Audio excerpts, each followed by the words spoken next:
ایک بادشاہ کے دربار میں ایک اجنبی نوکری کی طلب لیے حاضر۔ قابلیت پوچھی گئی، کہا سیاسی ہوں۔ عربی میں سیاسی افہام و تفہیم سے مسائل حل کرنے والے معلم فہم کو کہتے ہیں۔ بادشاہ کے پاس سیاست دانوں کی بھرمار تھی۔ اسے خاص گھوڑوں کے استبل کا انچارج بنا لیا جو حال ہی میں فوت ہو چکا تھا۔ چند دن بعد بادشاہ نے اس سے اپنے سب سے مہنگے اور عزیز گھوڑے کے متعلق دریافت کیا۔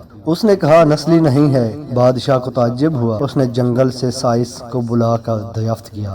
اس نے بتایا گھوڑا نسلی ہے لیکن اس کی پیدائش پر اس کی ماں مر گئی تھی۔ یہ ایک گائے کا دودھ پی کر اس کے ساتھ پلا ہے۔ مسعول کو بلایا گیا۔ تم کو کیسے پتا چلا اصیل نہیں ہے؟ اس نے کہا جب یہ گھاس کھاتا ہے تو گایوں کی طرح سر نیچے کر کے، جبکہ نسلی گھوڑا گھاس منہ میں لے کر سر اٹھا لیتا ہے۔ بادشاہ اس کی فراست سے بہت متاثر ہوا۔ مسعول کے گھر اناج، گھی، بنے دانے اور پرندوں کا اعلیٰ گوشت بطور انعام بھجوایا۔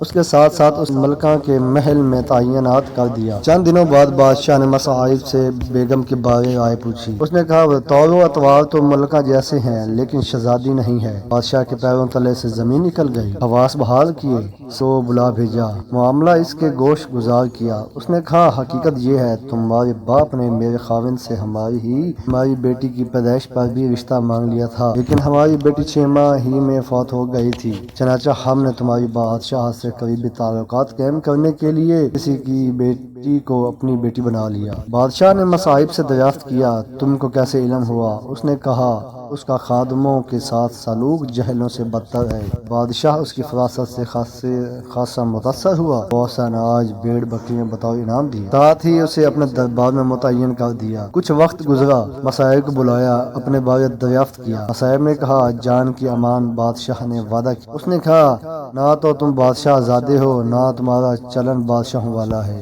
بادشاہ کو تاؤ آیا مگر جان کی امان دے چکا تھا۔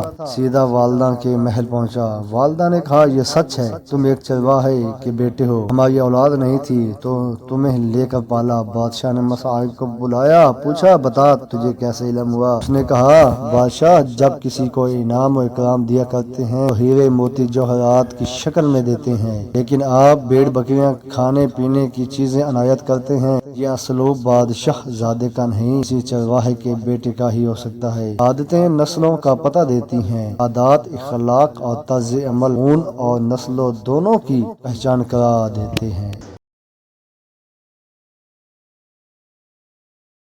اگر ہماری ویڈیو اچھی لگے تو چینل کو سبسکرائب اور ساتھ بیل آئیکن کا بٹن دبائیں تاکہ آنے والی ہر ویڈیو کا نوٹیفیکیشن آپ کو مل سکے۔ شکریہ۔